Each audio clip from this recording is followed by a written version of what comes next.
स्वागत है आपका चित्रकथा में, जहां हर चित्र सुनाता है एक कहानी। हिंदी की मनमोहक कहानियां हमारे अनोखे अंदाज में। चित्रकथा, कला और कहानियों का संगम। सास, माँ, बहू और बेटी। नहीं नहीं, ये कहानी इन सारे के सारे रिश्तों की नहीं, बल्कि दो रिश्तों में ही सभी रिश्तों के होने की है। अरे बहू, मेरे और तेरे ससुर जी की रोटी मत बनाना, मैं बना लूंगी, दिन तक ठंडी हो जाती है। बहू जो कि एक वर्किंग लेडी थी। नहीं नहीं माँ जी, मैं अच्छे से कपड़े में लपेट देती हूँ ना, आप क्यों मेहनत करेंगी, माइक्रोवेव में गर्म कर लेना। अरे नहीं बहू, मेहनत मत कर, वैसे भी ऑफिस में कम मेहनत होती है क्या, जा रहने दे। लेकिन बहू मानती नहीं, वो सास ससुर की रोटी बना कर ही जाती है। दोपहर में खाने के वक्त ससुर जी कहते हैं, अरे बहू को रोटी बनाने के लिए क्यों मना कर दिया, क्या हो गया, ठंडा ही तो खाते आए हम लोग हमेशा से। अरे वो क्या है ना, सुबह ऑफिस जाती है, घर का सारा काम करने में वक्त लग जाता है, अरे थकती है वो अलग, तो मैंने सोचा बहाने से ही थोड़ा कम काम करवाऊं। ससुर मुस्कुरा रहे होते हैं। यह तो अच्छा है, बहू को समझना जरूरी है। वक्त बीत रहा था, घर में सब खुश थे कि एक दिन, माँ जी आप शाम को थोड़ा टहलने निकला करें, घर पर रह रहकर हड्डियां जाम होती है, पापा को भी ले जाया करिए, मैं वक्त पर तो आ जाती हूँ। बहू ठीक 5 बजे ऑफिस से घर आ जाती है। फिर चाय नाश्ता बनाकर सास ससुर के साथ बैठती, उन लोगों को सारा दिन का हाल बताती। रात को पति घर आता है। क्या बात है बेटा, ऑफिस से आकर कभी हम लोगों के साथ भी बैठा कर।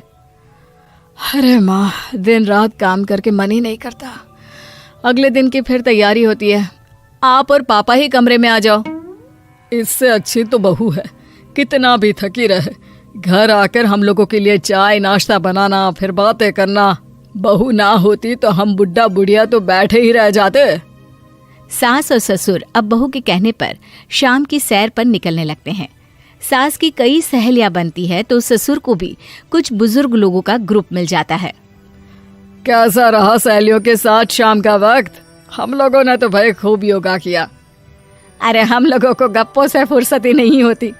वैसे मिसेस मल्होत्रा आज बहू के बारे में कुछ बोल रही थी।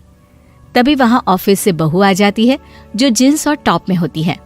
क्या बात है माँ, क्या कह रही थी आपकी सहेली आपकी बहू के लिए? सास इस बार बहू को कुछ अलग तरीके से देखती है और उल्टा सवाल ही दाग देती है। क्या कह रही थी वो हटा, ये बता, तेरे ऑफिस में तो मर्द भी काम करते होंगे ना? बहू जो अब तक मजाक कर रही थी वो सीरियस हो जाती है।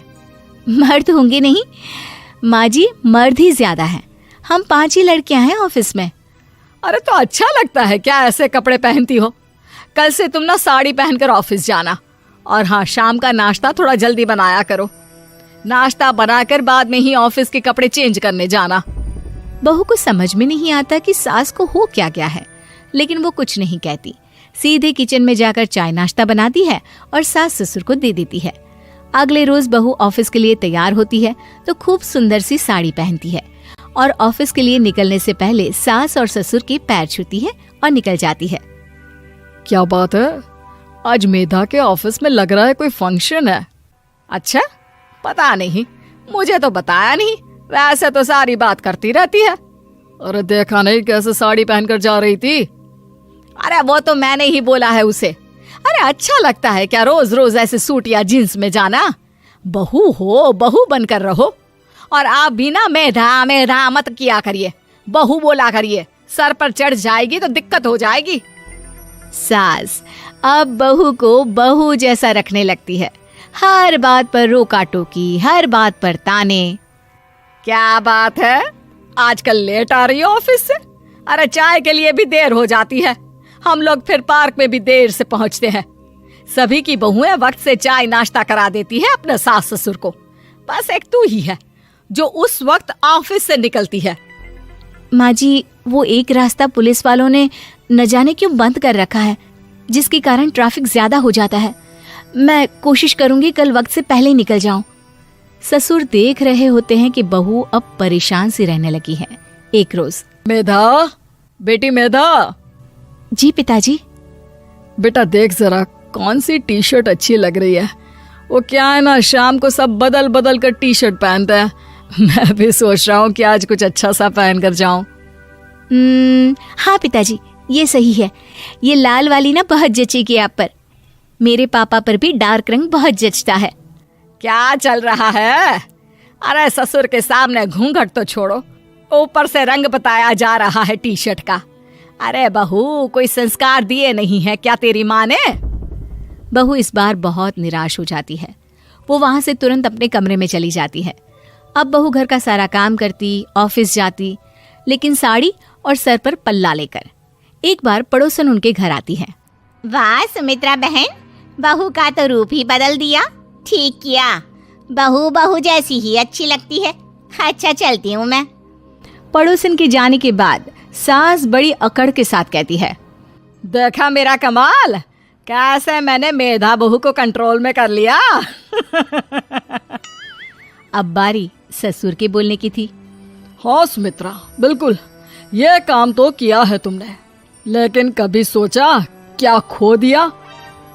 क्या खो दिया? मैंने तो कुछ नहीं खोया जी।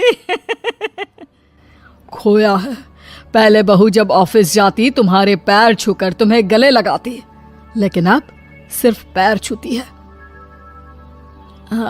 हाँ जी, ये बात तो आप ठीक बोल रहे हैं। पहले घंटों हम लोगों से बात करती, कमरे में ना जाती, ऑफिस से आते ही खुद की चाय, खाना, नाश्ता सब हम लोगों के साथ करती, सारी बात बताती।